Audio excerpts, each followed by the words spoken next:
Bonjour à tous et bienvenue à toute la communauté en ligne NV chez vous. On est heureux de vous accueillir parmi nous aujourd'hui. Nouvelle Vie, c'est une église qui se réunit en présentiel sur 7 différents sites à travers le Québec. Et si tu n'as pas encore vécu l'expérience du présentiel ou si tu n'es pas encore retourné en présentiel, on t'invite à venir ou à revenir sur l'un de nos sites. Et si c'est la première fois que tu viens à Nouvelle Vie, il y a même un cadeau de bienvenue qui t'attend. Eh oui! Et notre but à travers nos réunions en ligne NV chez vous est de contribuer à te faire grandir dans ta foi, te faire découvrir l'espoir et un Dieu qui est peut-être encore inconnu pour toi. Il y a du contenu disponible pour toi tout au long de la semaine sur notre chaîne YouTube et sur nos réseaux sociaux. On t'invite à t'abonner si ce n'est pas déjà fait. Alors aujourd'hui, nous sommes dans la série La fin des temps et moi. Une série par laquelle nous voulons te fortifier dans tes défis et tes doutes. Nous savons que Dieu veut te parler à travers du message de ce matin. On t'invite à suivre notre série vidéo qui est disponible à chaque semaine sur notre compte Facebook, notre compte Instagram et notre chaîne YouTube. Ce sont de courts épisodes juste pour toi, pour que tu les partages et que d'autres se joignent à la série. La réunion s'apprête à commencer. Ouvre ton cœur, prépare-toi, parce que ta vie pourrait être transformée dès aujourd'hui et ça commence maintenant. Bon matin à Nouvelle Vie et à tous ceux qui nous suivent en ligne. On veut que vous passiez du temps merveilleux avec nous dans la présence du Seigneur. On va le célébrer, on va louer le roi Jésus qui est dans ce lieu. Alléluia.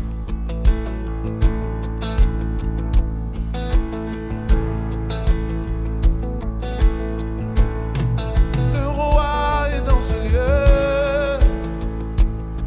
Ses mains percées révèlent son âme.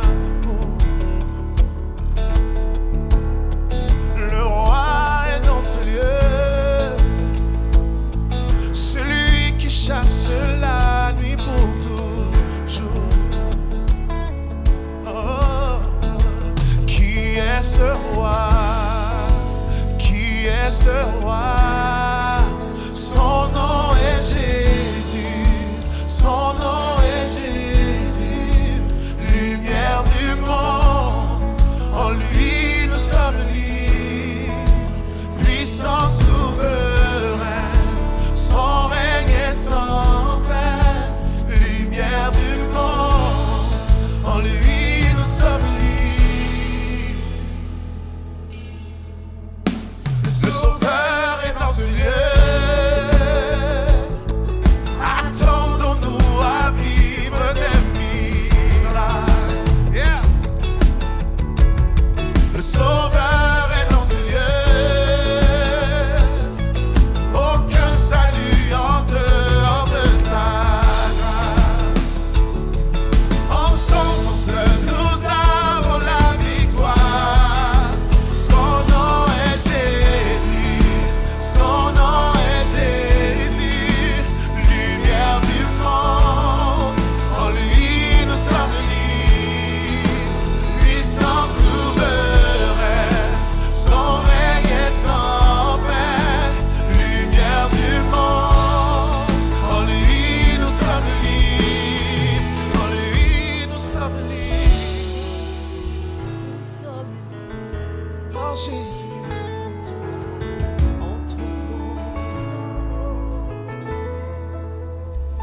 Aucun amour n'est plus puissant, mort pour donner la vie, ressuscité triomphant.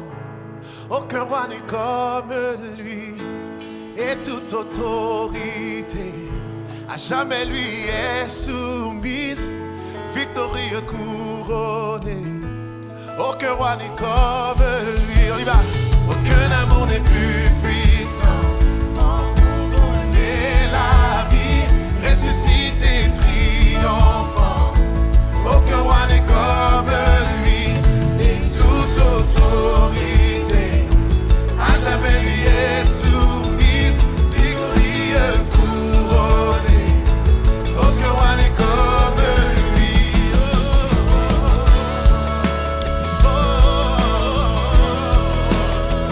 Aucun roi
Rien n'est plus fort, rien n'est plus beau, rien n'est plus grand que le nom de Jésus, que tout l'honneur, toute la puissance et toute la gloire soit au nom de Jésus.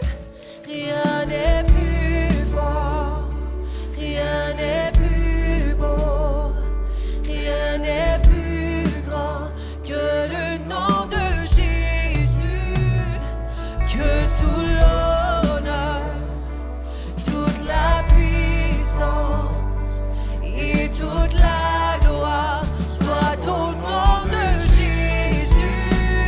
Rien n'est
puissance est sans pareil.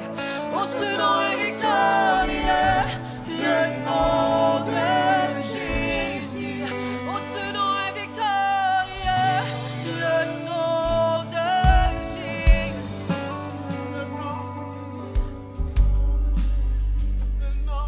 Victorieux, victorieux tu es. Victorieux tu es. Jésus, merci pour qui tu es. Ce Dieu bon, ce Dieu fidèle, victorieux. En toutes circonstances, tu es victorieux. Et c'est pourquoi nous pouvons nous appuyer sur toi. C'est pourquoi nous pouvons avoir confiance en toi. Parce que tu es ce Dieu victorieux.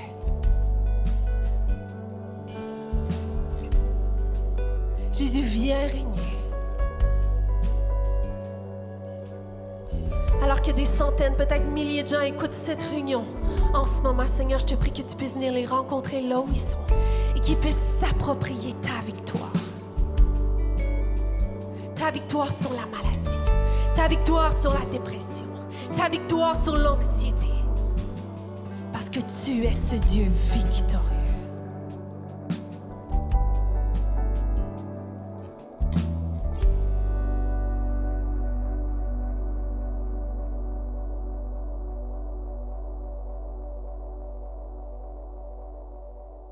Bienvenue à tous, bienvenue à tous nos sites, qu'ils soient en ligne ou en présentiel. On est heureux d'être avec vous. Et comme à chaque semaine, on vous encourage d'aller vous inscrire dès cet après-midi à 16h sur nouvellevie.com/agenda si vous voulez être avec nous, peu importe l'endroit, la semaine prochaine.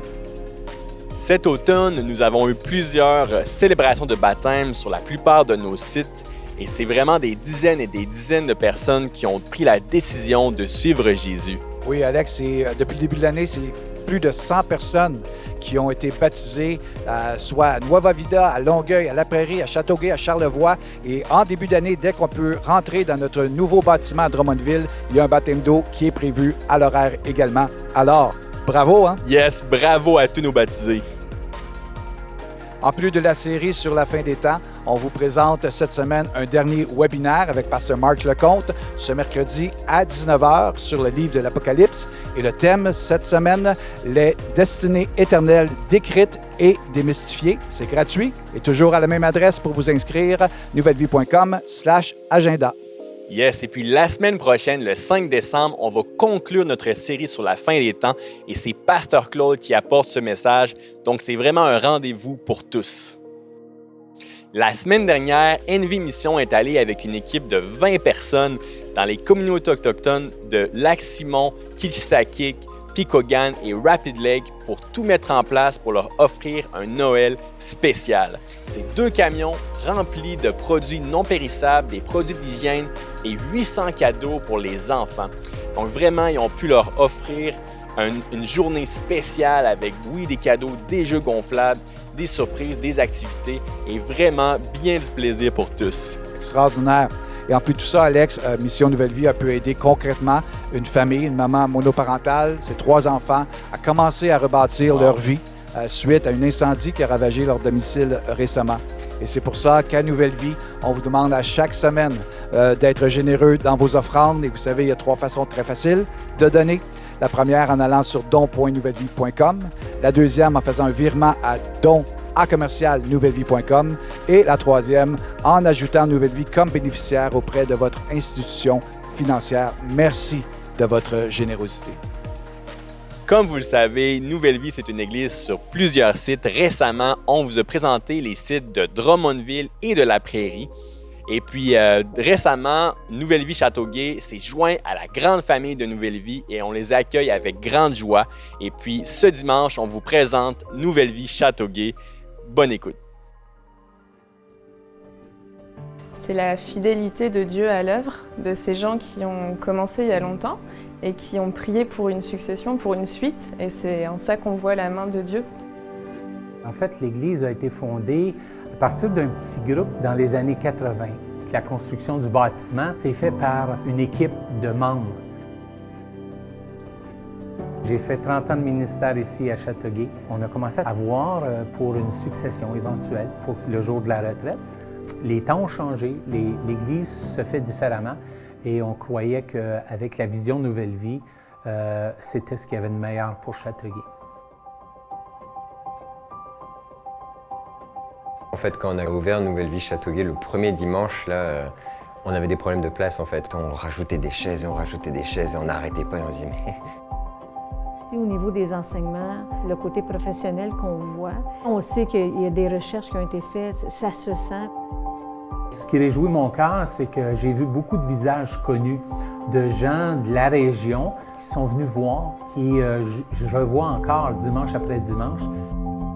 C'est très familial, très accueillant, très chaleureux. Puis d'ailleurs, nous, tout de suite, quand on est arrivé ici, il y a plusieurs mois, on s'est rendu compte de ça tout de suite, c'est que c'est une famille. Les gens sont là, ils sont super contents de t'accueillir, de te voir. On veut que tu fasses partie de la famille, en fait. Depuis Nouvelle Vie, la composition des enfants et des adultes, bien, ça grossit, puis ça se remplit. NV Junior, en bas, ça se compose de 3 classes. Quand on commence, il y a tout le temps des jeux, puis les enfants, ils aiment ça. Ils font de l'interaction entre eux autres. On veut que l'Église Nouvelle Vie impacte la communauté, impacte la ville. Pasteur Daniel a fondé une banque alimentaire et ça rejoint déjà plusieurs centaines de familles actuellement. On a à cœur que Nouvelle Vie Châteauguay continue à développer ce lien de cœur avec cette association pour continuer à aider les familles. La vision pour Nouvelle Vie Châteauguay, c'est d'être des hero makers, un peu comme à l'image que Pasteur Claude est. On veut déléguer, on veut former des gens, on veut former des leaders, équiper des leaders pour qu'ils puissent être à leur tour des faiseurs de disciples. Et on veut être comme un hôpital spirituel.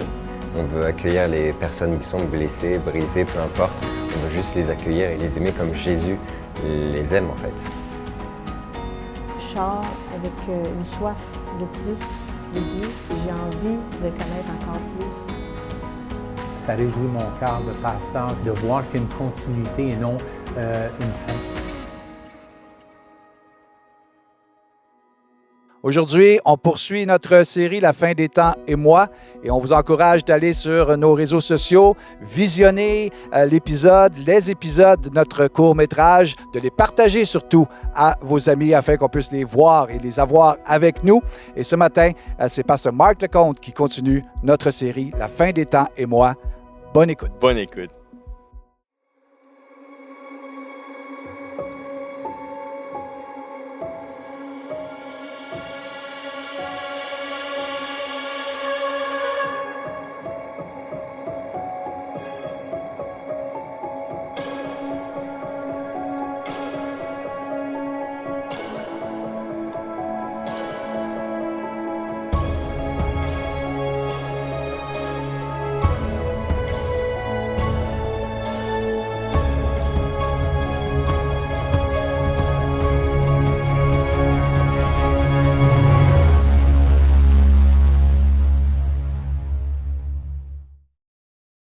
Je suis heureux d'ajouter ma voix, encore une fois, à cette série « La fin des temps et moi », avec un message que j'appelle « La valeur inestimable du discernement », qui est plus une prière qu'un message. Ma prière pour nous aujourd'hui est la même prière que Paul avait pour ses élus et ses fidèles dans la ville de Philippe.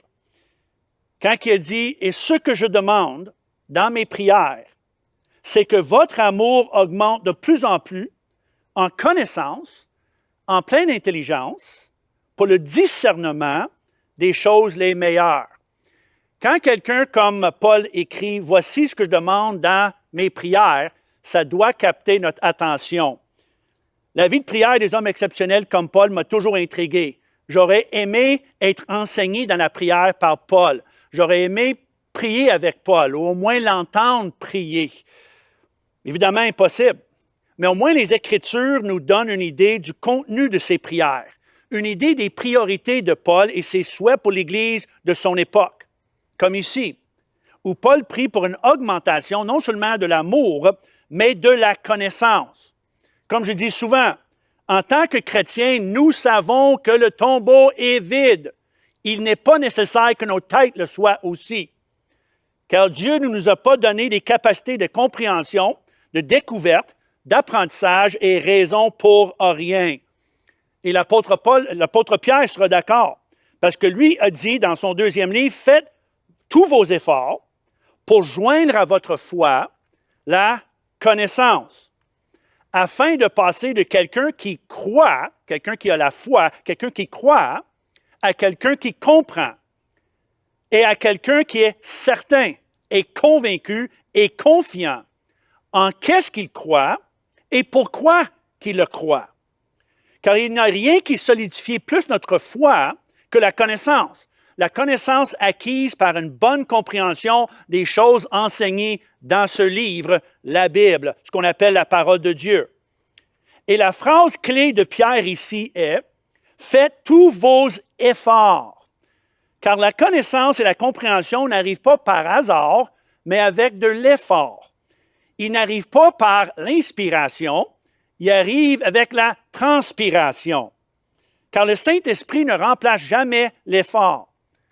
L'apôtre Pierre nous appelle à l'effort de la lecture, l'étude, la recherche, la réflexion, la méditation, par l'effort d'écouter et d'observer, par le temps passé avec et dans ce livre, qui n'est pas toujours évident dans un monde hyper médiatisé, hyper actif comme le nôtre, avec tout ce que nos téléphones et tablettes nous offrent.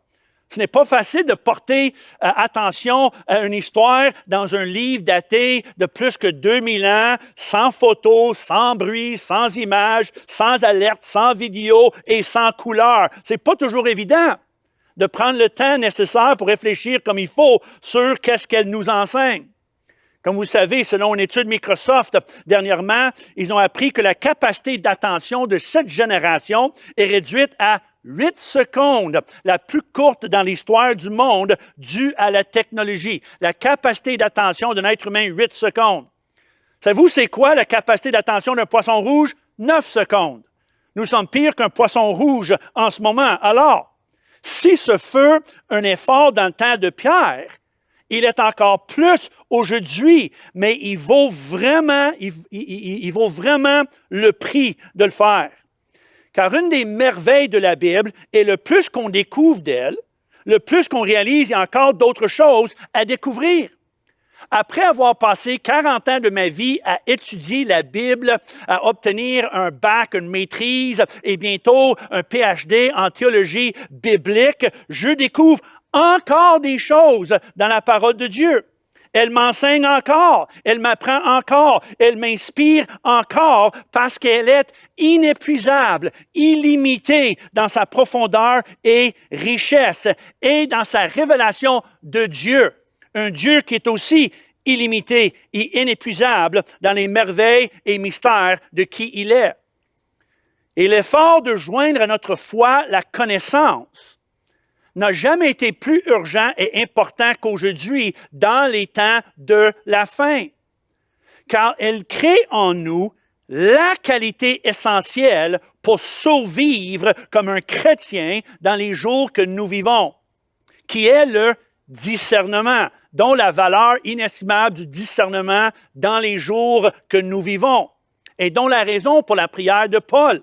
Il dit, je demande à mes prières une augmentation de votre amour, mais aussi de votre connaissance, intelligence et discernement. Car selon Paul, la connaissance nous conduit vers l'intelligence et l'intelligence nous conduit vers le discernement. La connaissance est une chose, l'intelligence est une autre chose, et le discernement est une chose de plus. Nous connaissons tous des personnes qui sont connaissants, mais non pas nécessairement intelligents. Comme nous connaissons tous des personnes qui sont connaissants et intelligents, mais qui manquent le discernement. La connaissance est l'acquisition de l'information, tout simplement, mais qui, normalement, doit nous conduire vers l'intelligence. Qu'est-ce que nous appelons la sagesse? Le gros bon sens, la raison, le savoir-vivre et le savoir-faire.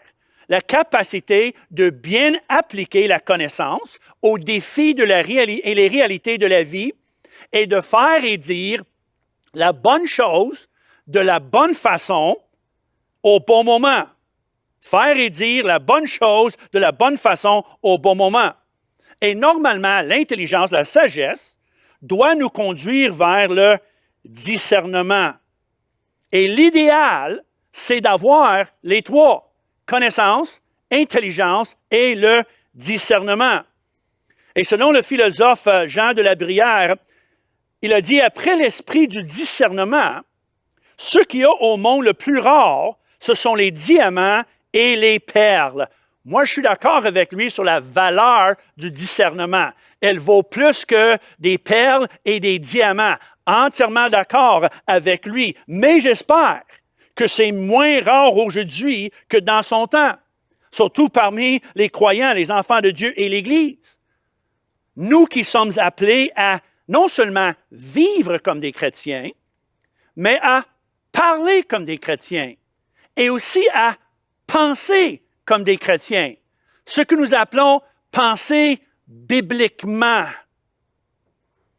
selon les standards et les valeurs et les principes de Dieu comme décrits dans ce livre. Les standards et principes de Dieu, celui à qui nous appartenons et qui nous représentons, qui n'est vraiment pas facile aujourd'hui. Dans un monde qui non seulement s'éloigne de plus en plus des standards et valeurs de la Bible, mais qui cherche de plus en plus à imposer ces standards et valeurs sur nous, qui par tous les moyens possibles cherche à dicter la manière que nous devons penser et parler, ce que nous devons aimer et accepter, et la manière que nous devons se comporter, élever nos enfants et gérer notre famille, et qui cherche à décider pour nous de ce qui est bien et ce qui est mal.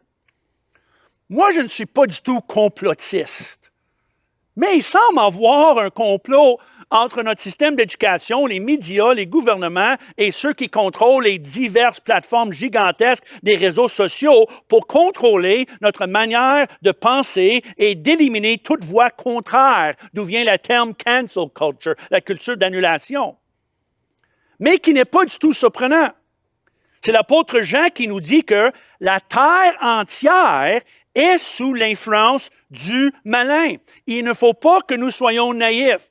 Ce n'est pas par hasard que nous sommes rendus où nous sommes rendus aujourd'hui. Il y a un dessein malin en arrière de ça, bien expliqué et bien prophétisé dans la parole de Dieu. Le Nouveau Testament nous avertit de ces desseins-là et cette influence-là du père des mensonges partout dans le Nouveau Testament.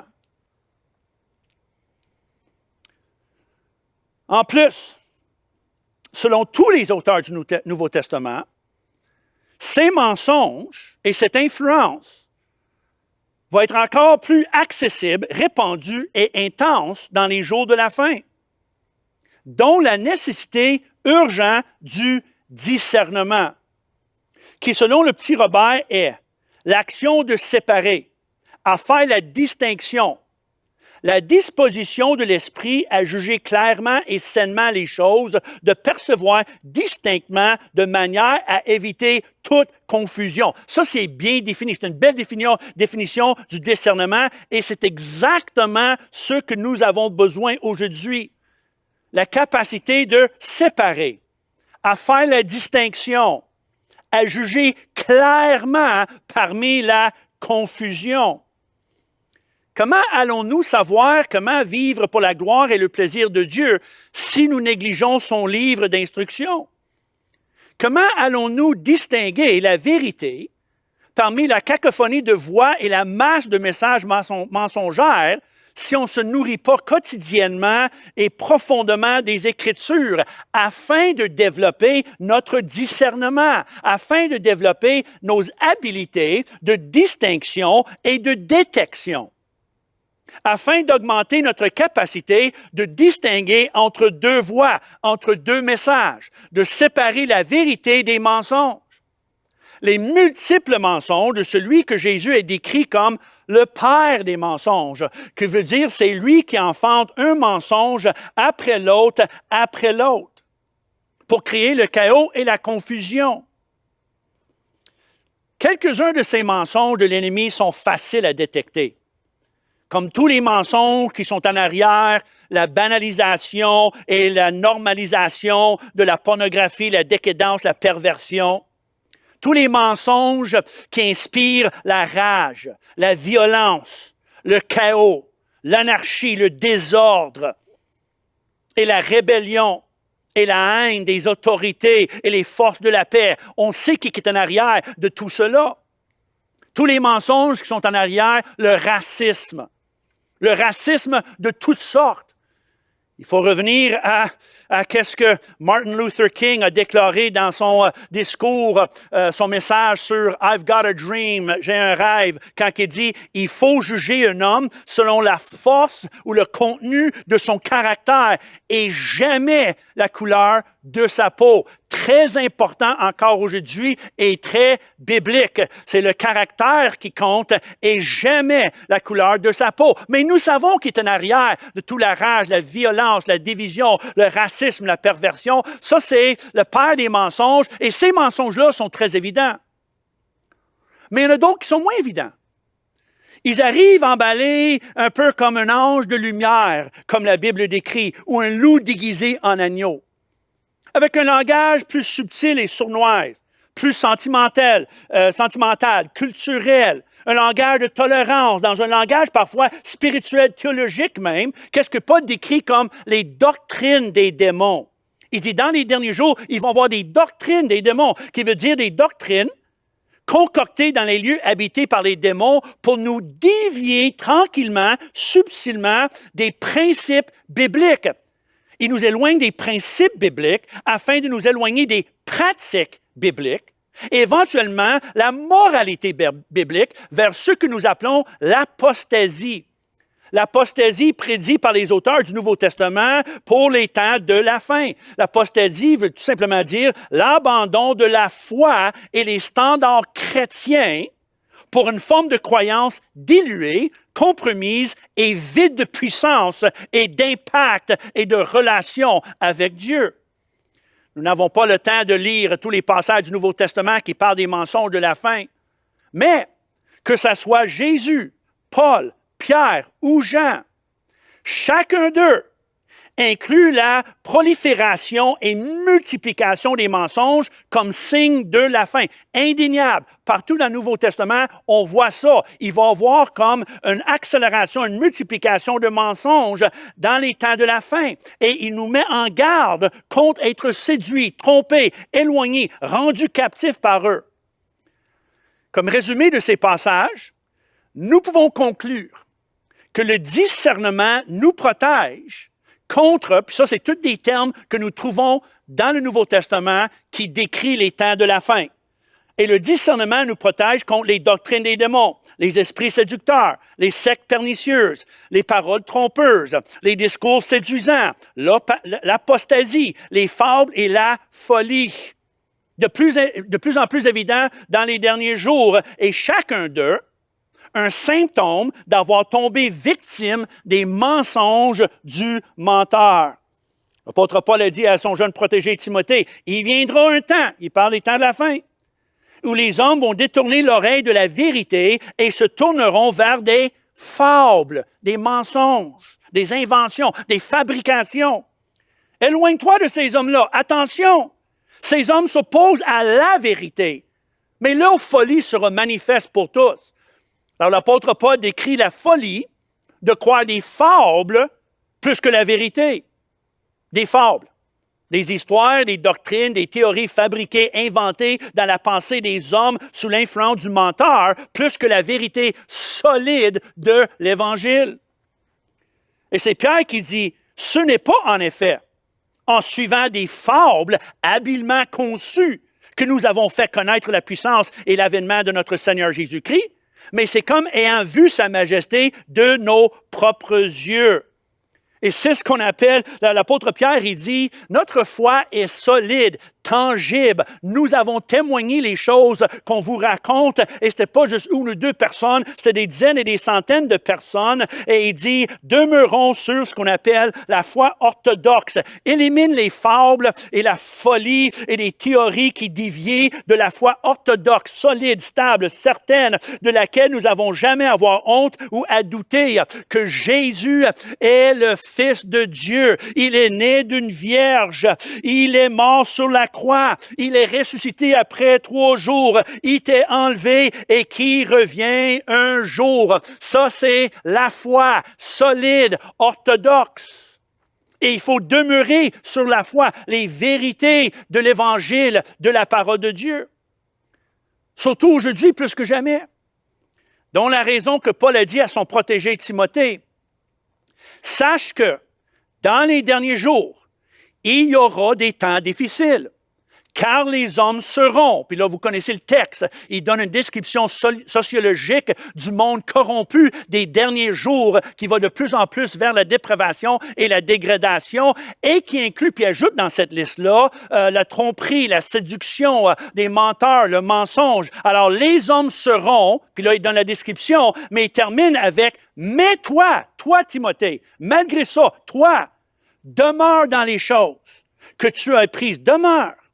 Et reconnu certaines, sachant de qui tu les as appris, tu connais les saintes lettres qui peuvent te rendre sage. Toute écriture est inspirée de Dieu et utile pour enseigner, pour convaincre, pour corriger, pour instruire dans la justice, afin que l'homme de Dieu soit accompli et propre à toute bonne œuvre. L'avez-vous remarqué? Il dit à Timothée, l'ensemble des Écritures, tous les lettres du Nouveau Testament qui étaient là déjà, et ainsi que l'Ancien Testament. L'Ancien Testament, le Nouveau Testament, toute Écriture sont inspirées et utiles. En passant, si vous avez seulement une copie du Nouveau Testament de votre Bible, c'est bien, c'est correct, mais ce n'est pas la Bible, c'est la moitié d'une Bible. Allez chercher aussi l'autre partie, l'Ancien Testament, pour avoir une Bible entière. Parce que la Bible n'est pas seulement Nouveau Testament, c'est l'Ancien et Nouveau ensemble. L'ensemble des Écritures est utile. Et moi, je dirais plus que jamais utile dans les temps de la fin, où le discernement est d'une valeur inestimable. Pour bien distinguer la vérité à travers la cacophonie de voix et images qui cherchent à imposer leurs valeurs et croyances sur nous et qui malheureusement sont souvent catégoriquement opposées à celles de Dieu. Et je ne blâme personne, encore une fois. C'était tout prophétisé, puis nous savons qu'en arrière de ces mensonges est le père des mensonges. Et le Nouveau Testament est clair. Les efforts du menteur vont intensifier dans les derniers jours, car il sait que la fin s'approche. Il sait que sa fin s'approche. L'Apocalypse chapitre 12, Jean il nous dit, « Malheur à la terre et à la mer, car le diable est descendu vers nous animé d'une grande colère, sachant qu'il a peu de temps. Et il s'en alla faire la guerre à ceux qui gardent les commandements de Dieu et qui ont le témoignage de Jésus. » Alors, le moins de temps qui reste, le plus intense les attaques. C'est ce que j'ai dit. Il vient animé de colère parce qu'il sait qu'il y a peu de temps. Alors, le plus qu'on avance, le plus intense les attaques, le plus féroce la guerre. La guerre contre qui? Contre tout ce que Dieu aime, tout ce que Dieu représente et tous ceux qui appartiennent à Dieu. Remarque ce qu'il dit. Il fait la guerre contre qui? À ceux qui gardent les commandements de Dieu, la parole de Dieu et qui ont le témoignage de Jésus. Il parle de l'Église, les croyants, les chrétiens. Alors, dont la raison pour avoir un bon discernement. Et une des meilleures façons de développer le discernement est de comprendre la nature et les tactiques de l'ennemi. Ça m'aide personnellement. Personnellement, moi, mon discernement, pour m'aider avec le discernement, c'est oui, de connaître la vérité. C'est de lire, méditer, étudier, croire la vérité de la parole de Dieu, la vérité de Dieu, de m'attacher à Dieu, le Père, le Fils et le Saint-Esprit, et de me baigner, si vous voulez, dans la vérité, évidemment, oui. Mais aussi une autre manière de développer le discernement qui m'aide beaucoup, moi, personnellement, c'est aussi de ne pas être ignorant ou naïf par rapport à l'ennemi, par rapport au menteur et le père des mensonges. C'est l'apôtre Paul qui a dit, afin de ne pas laisser à Satan l'avantage sur nous. On veut lui donner aucun avantage. On ne veut pas lui donner la main haute sur notre vie. Nous n'ignorons pas ses desseins.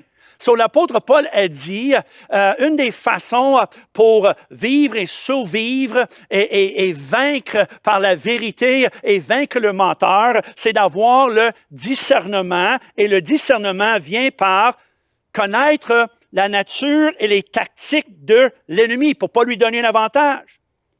Alors, il faut connaître sa nature et ses tactiques. Et ses tactiques, ben, c'est le mensonge. Il y a seulement une arme. Il est menteur et c'est le mensonge. Mais il est très habile avec cette arme. Il est menteur et le père des mensonges. Mais c'est la seule arme qu'il a, la seule tactique. Ça, c'est ses tactiques. Mais sa nature, il faut connaître aussi sa nature. Sa nature est qu'il est rebelle, voleur, meurtrier, antichrist, avec une haine viscérale de Dieu. Père, Fils et Saint-Esprit, et aussi de tout ce que Dieu chérit et tout ce que Dieu valorise. Il a une haine pour tout ce qui est important pour Dieu. Il a une haine non seulement pour Dieu, mais il y a une haine pour la vérité. Il n'aime pas la vérité. Il est menteur. Ça l'expose dans ses mensonges. Alors, il n'aime pas la Bible. Il n'aime pas la vie. Il n'aime pas la famille. Il n'aime pas Israël et tout ce que Israël représente bibliquement et historiquement. Il n'aime pas l'Église dont vous et moi, nous sommes engagés dans un combat, dans une guerre qui, selon Jean, va devenir de plus en plus intense. Et quand que nous connaissons la nature de l'ennemi, on sait qui est en arrière des mensonges et des influences qu'on remarque aujourd'hui. Alors, dès qu'on connaît ses tactiques, comme l'apôtre Paul dit, bien là, il n'y a plus d'avantage. On connaît ses desseins. Alors, tout de suite, connaissant ça, nous devons se méfier de tout message, doctrine, théorie, discours, enseignement qui va dénigrer, défaire ou chercher à détruire ou éliminer une de ces choses. Nous devons tout de suite se méfier des termes comme déconstruire, redéfinir des principes, des pratiques ou des institutions bien établies dans les Écritures. Alors, pour nous aider, en conclusion, laissez-moi vous énumérer pour vous une liste de mensonges qui doit tout de suite sonner des alarmes dans notre esprit, dans nos pensées, et qui nous devons rejeter, résister, parce qu'on sait qu'il est en arrière de ces mensonges-là. Sachant qu'est-ce que Satan haït, on sait qu'est-ce qu'il attaque et on sait qu'il attaque par des mensonges.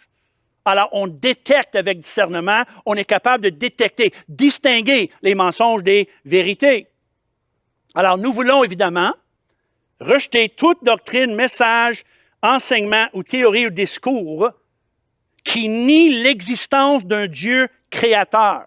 3 en 1. Qui est l'auteur de toute vie et qui a créé la terre et l'univers par la parole de sa bouche, comme décrit en Genèse. Par l'amour pour la vérité, nous croyons dans l'existence d'un Dieu créateur, 3 en 1, qui a créé la terre, l'univers et l'être humain, comme c'est décrit en Genèse. Et tout ce qui vient pour dénigrer, dévaloriser, semer le doute dans cette vérité, on le résiste, on le rejette, on sait qui est en arrière de ça.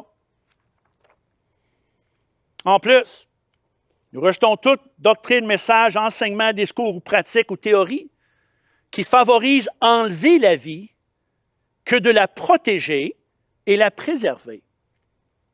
Parce que nous croyons à la vie. Nous croyons à la valeur d'une vie, la valeur de chaque vie, chaque personne. Nous croyons à préserver la vie. Nous croyons que nous sommes appelés à protéger la vie, des plus petits aux plus âgés, des forts et des faibles, ceux qui sont en santé et ceux qui sont malades. Nous croyons que nous devons préserver et protéger surtout la vie des plus vulnérables. Car la vie est un don de Dieu.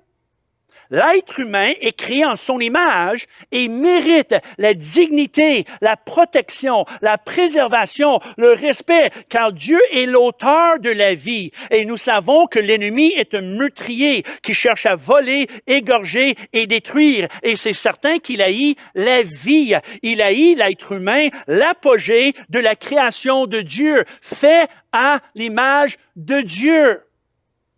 Alors nous, on rejette tout ce qui veut enlever la vie plus que la protéger ou la préserver. Nous rejetons toute doctrine, message, enseignement, théorie ou discours qui dénigre ou dévalorise ou qui cherche à redéfinir la famille et le rôle important de la mère et le père dans la vie d'un enfant ou les personnes qui tentent à redéfinir ou détruire la famille nucléaire ou décourager la procréation. Car nous croyons à l'importance de l'unité familiale, comme établie et décrite par Dieu dans sa parole. Nous croyons aussi dans les qualités distinctes, mais magnifiques et merveilleuses d'un homme et d'une femme. Et nous croyons à l'unité familiale. Nous aidons, comprenez quelque chose. Nous, ici, à l'Église Nouvelle Vie, nous aidons, appuyons, aimons, acceptons les familles de toutes sortes. Avec compassion, nous comprenons que ce n'est pas facile. Nous comprenons qu'il y a des familles qui sont divisées, des familles qui sont différentes, des familles qui sont dysfonctionnelles. On comprend tout cela et nous sommes là pour tout le monde. Mais nous cherchons quand même à préserver l'idéal, qui est la famille, avec père, mère et enfant, comme le plan de Dieu est aussi d'une grande valeur pour la société. Alors, nous rejetons tout mensonge qui veut redéfinir, dévaloriser, dénigrer la famille, ou la mère, ou le père, avec leur rôle distinct. Nous savons qu'il est en arrière de ça. Nous rejetons toute doctrine, message, enseignement, théorie et discours qui méprise Israël, qui cherche à éliminer Israël, qui dénigre son importance ou son rôle dans le monde et les jours de la fin. Comprenez quelque chose? Il faut discerner entre un désaccord politique avec Israël et une rage antisémite irrationnelle. Comme Pasteur Claude a bien communiqué dans ses derniers messages, un des signes de la fin et l'établissement d'Israël comme pays légitime en 1948, comme prophétisé dans la Bible. C'est un des accomplissements de les prophéties de la Bible qui justement est un des signes que nous arrivons vers la fin. Alors nous croyons, nous ne méprisons pas Israël. Nous n'attaquons pas Israël. On ne va pas dénigrer l'importance ou le rôle d'Israël. Parce que nous croyons que Dieu a un plan pour Israël. Il y a des promesses pour Israël.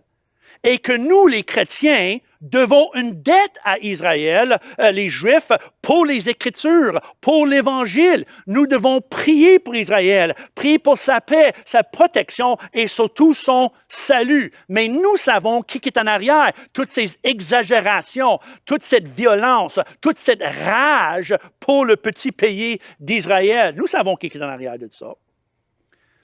En plus, nous rejetons toute doctrine, message, enseignement ou théorie qui dénigre l'Église, divise l'Église, cherche à redéfinir l'Église. Populaire aujourd'hui, comme si elle doit être vécue d'une manière invisible, vécue à la maison, cachée, devant nos écrans, en petits groupes dans nos salons, sans adresse, sans bâtiment, sans communauté. Arrière de ces mensonges est le père des mensonges qui n'aime pas l'Église. Il n'aime pas l'Église pour des raisons multiples. Comprenez quelque chose. L'Église est loin d'être parfaite, bibliquement, historiquement et actuellement. L'Église est loin d'être parfaite, mais l'Église est d'une origine divine. Elle est l'idée et l'initiative de Dieu. L'Église est l'épouse de Christ. L'Église est le moyen choisi par Dieu pour manifester sa présence parmi les hommes, pour continuer l'œuvre de Jésus, que Jésus a débuté sur la terre. Elle est le corps de Christ. L'Église est le moyen choisi par Dieu pour refléter sa gloire, qui veut dire son caractère, son amour, sa grandeur, sa compassion, sa générosité, sa grâce et sa puissance. L'Église est le moyen choisi par Dieu pour établir son royaume sur la terre, pour faire avancer sa cause parmi les nations, pour communiquer le salut à l'humanité. Elle offre la solution. Et pour ces raisons, Satan va servir de tous les moyens possibles pour saboter, avorter, empêcher, déranger et arrêter l'Église. Qui l'Église est et qu'est-ce que l'Église est appelée à faire et à être. Et savez-vous que selon Jésus, l'Église est appelée à être une ville de lumière sur une montagne. C'est comme ça que Jésus l'a décrit, qui veut dire que l'Église doit être visible, croissante, avec une adresse, un bâtiment, sous la bannière de la croix dont nous sommes fiers. Une Église active dans sa ville et sa communauté. Une Église vécue en personne. Une Église croissante qui se multiplie. Une Église dans chaque ville et dans chaque village. Nous croyons à l'Église et c'est pour cela que nous prions pour l'Église. Nous servons l'Église. Nous voulons multiplier les Églises. Nous croyons à l'Église visible et l'Église vécue en communauté. Merci Seigneur pour tout ce qui est en ligne. Merci Seigneur pour tout ce que nous avons pu faire pendant la pandémie partout dans le monde. Le message de l'Évangile a été prêché dans le monde entier et encore aujourd'hui en ligne. Mais nous n'allons jamais redéfinir l'Église, dévaloriser l'Église organisée dans un bâtiment, une adresse, une communauté, vécue en communauté, en présentiel, comme qu'elle doit être, de vivre en présentiel. Il y a bien des raisons bibliques, logiques, actuelles, que nous devons faire partie d'une communauté. Nous ne voulons pas que l'Église soit invisible, cachée. Nous voulons plus d'Églises en santé, plus d'églises visibles, plus d'églises croissantes. Nous croyons que c'est la vérité de la parole de Dieu. Puis en dernier, évidemment, nous rejetons toute doctrine, message, enseignement, discours ou théorie qui sème le doute ou affaiblit l'autorité infaillible et finale de la Bible, qui sème le doute dans les standards et les valeurs et les principes fondamentaux de la Bible, qui justifie le compromis avec la moralité biblique, qui priorise les sentiments personnels au-dessus de la vérité, qui élimine le jugement et l'enfer comme destinée éternelle, comme bien décrit dans ce livre, qu'on l'aime ou l'aime pas. On rejette tout discours qui fabrique des fausses problèmes et apocalypses pour nous dévier des vrais, qui surestime le prophétique au-dessus des principes bibliques ou qui place une valeur exagérée aux signes et prodiges au-dessus même et plus important que les promesses de la parole de Dieu. Et surtout, tout discours et enseignement qui dénie l'exclusivité de Christ. Parce que nous croyons que la Bible est immuable, inchangeable, infaillible et éternelle. Et elle est claire et catégorique. Jésus est le seul chemin vers Dieu et le salut. Il est le seul Fils de Dieu et Rédempteur et source de vie nouvelle, le seul. Nous croyons, comme Paul a dit, que toute Écriture sont inspirées de Dieu. Et tout ce que nous avons besoin est dans la parole de Dieu. Tout ce que vous avez besoin comme conseil, comme standard, valeurs, principes, sagesse, tout ce que vous avez besoin pour être comblé, pour être heureux, pour être connecté, attaché à Dieu, est ici dans la parole de Dieu. Vous n'avez pas besoin d'une autre parole prophétique, vous n'avez pas besoin d'un autre signe, un autre miracle, un autre prodige. Tout ce que vous avez besoin est ici dans la parole de Dieu. Nous croyons qu'il contient tout ce que nous avons besoin pour notre vie, notre spiritualité et notre relation avec le Seigneur. Et nous croyons immuable, inchangeable, infaillible et éternel. Alors, on sait qui est en arrière tous les discours pour semer le doute. Terminant, je veux juste vous dire que nous ne voulons pas surestimer la présence et l'influence de Satan dans le combat et dans ce que nous faisons, mais il ne faut pas le sous-estimer non plus. Moi, je ne suis pas un homme ignorant, ni un homme mystique, ni un homme sans éducation. Je suis plutôt cartésien dans mon approche de la vie, la spiritualité. Mais je n'hésite pas de dire que je crois que Satan existe, les démons existent, qui sont à l'œuvre dans le monde aujourd'hui, peut-être plus présents et influents qu'on pense. Et nous sommes engagés dans un combat spirituel qui parfois nous laisse fatigués, chargés, stressés, découragés, tendus. Parfois, on ne sait même pas pourquoi. Mais encore une fois, c'est parce que Satan est animé d'une haine viscérale envers Dieu. Ceux qui aiment Dieu gardent les commandements de Dieu, puis ont le témoignage de Jésus-Christ, dont vous et moi. Alors, il faut être conscient de ces tactiques et surtout ces mensonges. Alors, en conclusion, pourrais-je vous demander de rejeter tout mensonge de l'ennemi qui vous affecte personnellement? Attention à ces tactiques et ces mensonges qui cherchent à diviser, distraire, décourager, dénigrer, dévaloriser et s'aimer le doute. Il va chercher à diviser des couples, diviser des familles, diviser des églises, diviser des amis, à nous distraire avec mille et une activités, amusements, soucis et préoccupations, nous décourager par les pressions de la vie, les défaites, les échecs, la parole des autres.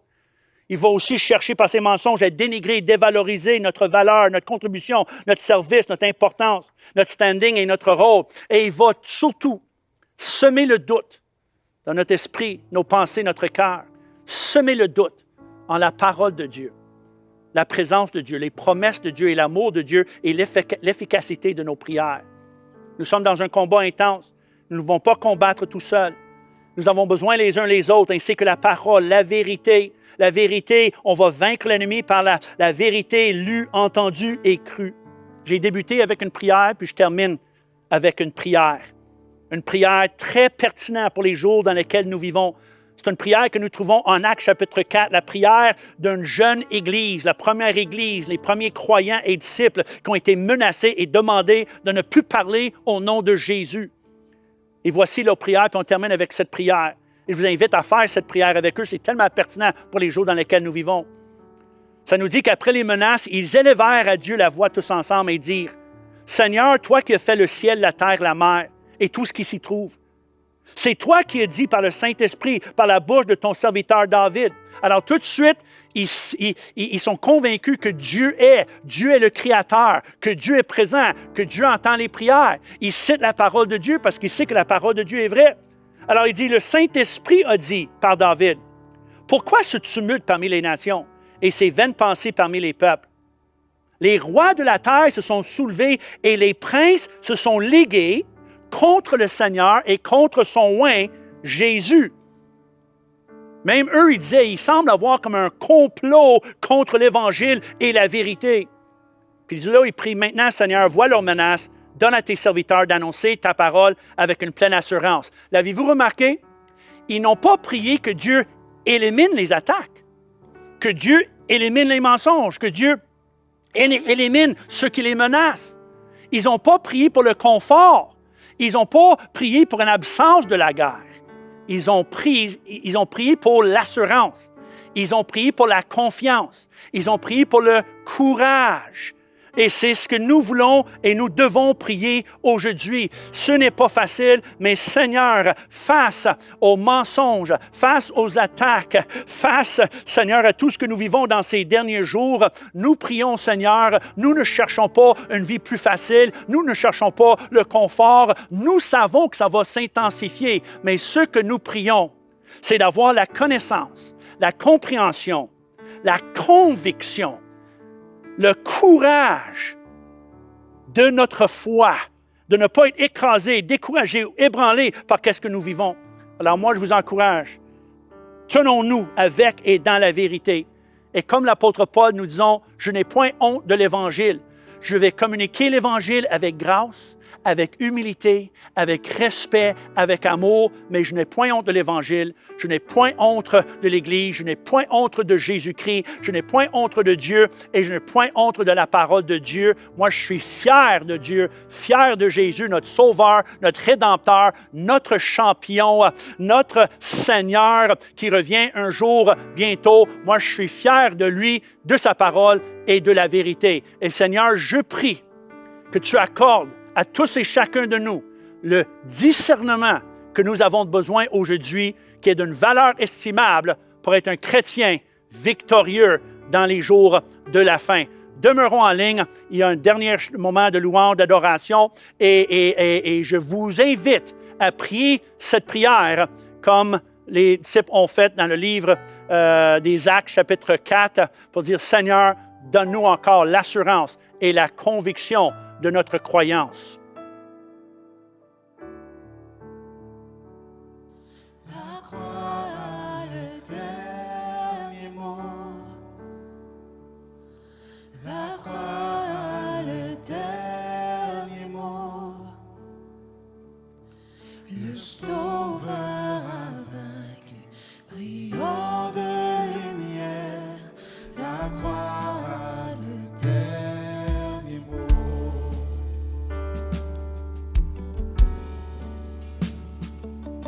La croix a le dernier mot. La croix a le dernier mot. Il changea la mort en vie éternelle. La croix a le dernier mot.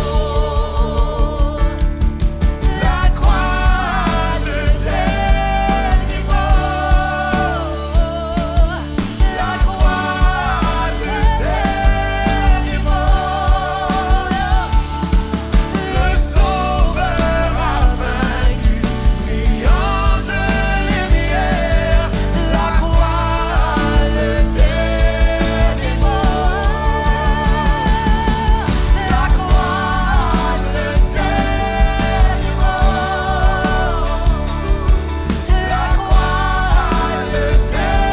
dernier mot. Il changea la mort en vie éternelle. La croix a le dernier mot.